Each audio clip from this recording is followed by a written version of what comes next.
Junior has not said much yet.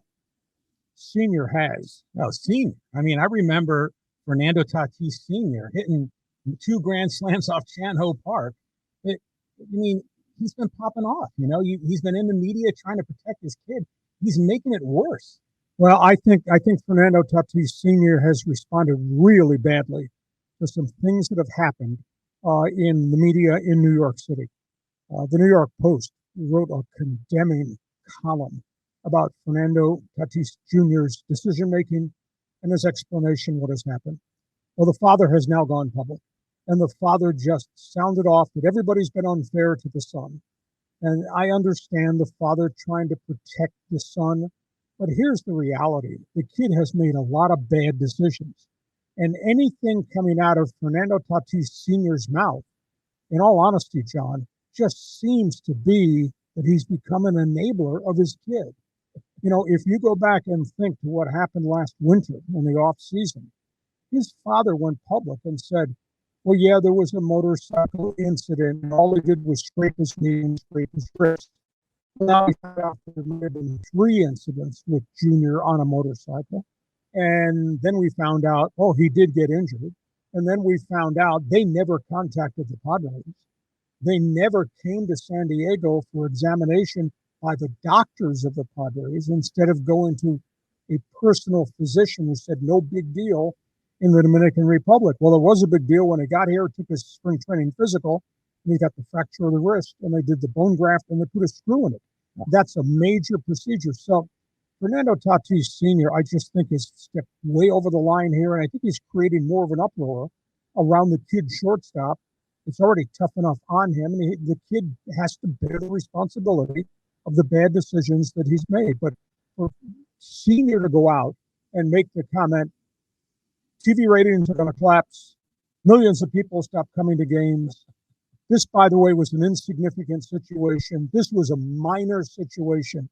He's so far off base, and he got roasted. Well, did you hear the comments from Barry Bonds? No. Because, he was hit up, obviously, with steroids, and he said, Fernando Tatis Jr.'s got a bunch of bozos hanging around him, and he's got to do the 3 ups. He's got to shut up, lawyer up, and barrel up. And I thought, man, that's pretty good advice. From a pretty bad guy who was tainted and stained himself, yes. I hope this is a one-time incident. My biggest fear, and we talked about this last week on our podcast, John, my biggest fear is that I think the money has changed Fernando Tatis Jr. I think he's living a very, very different lifestyle right now. And some of the stuff that's leaked out of the Padre clubhouse about he always does what he wants to do and there's no accountability, and some of his teammates saying, hey, we've won without him so far, we can win without him going forward, etc. And people making the comment, now he's disappointed us twice this year.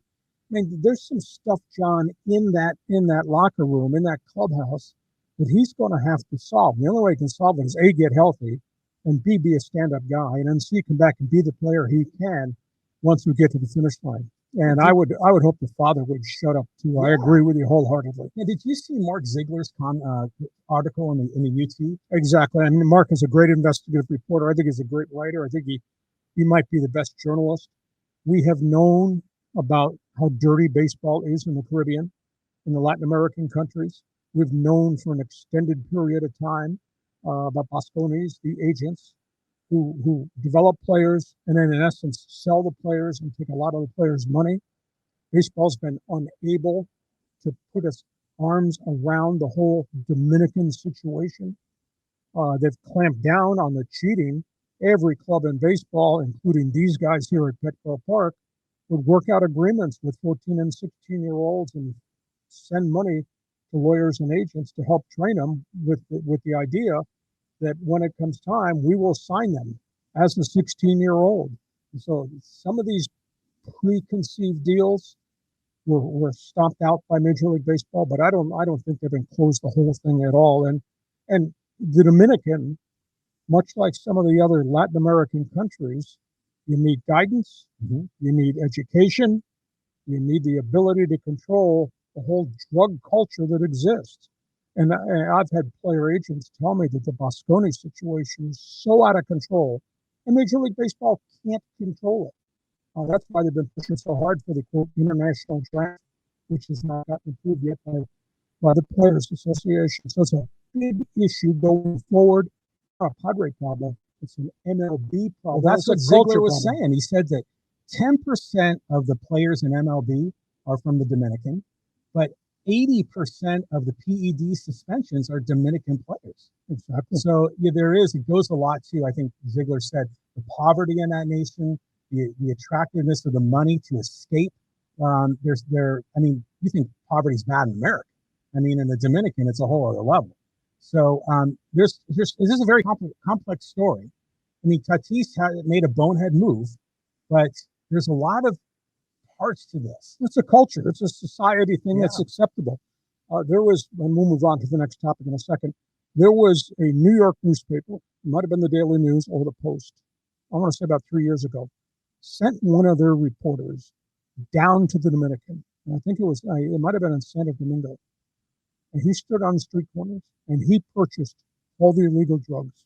He spent all the money they gave him to prove the point about how corrupt it is down there. Wow. And if a New York newspaper beat writer can get access to every type of steroid and cocaine, etc., on street corners, what do you think's going on with the players? What do you think's going on with their families? What do you think's going on with some of their agents and a bunch of the Bosconis who are really dirty? Baseball will just have to continue to work hard, but that's the big picture. Our picture is Petco Park and what that kid shortstop has to get done in the next couple of weeks while he's still with this team and what he has to do in terms of the big picture of his decision making. So on we go.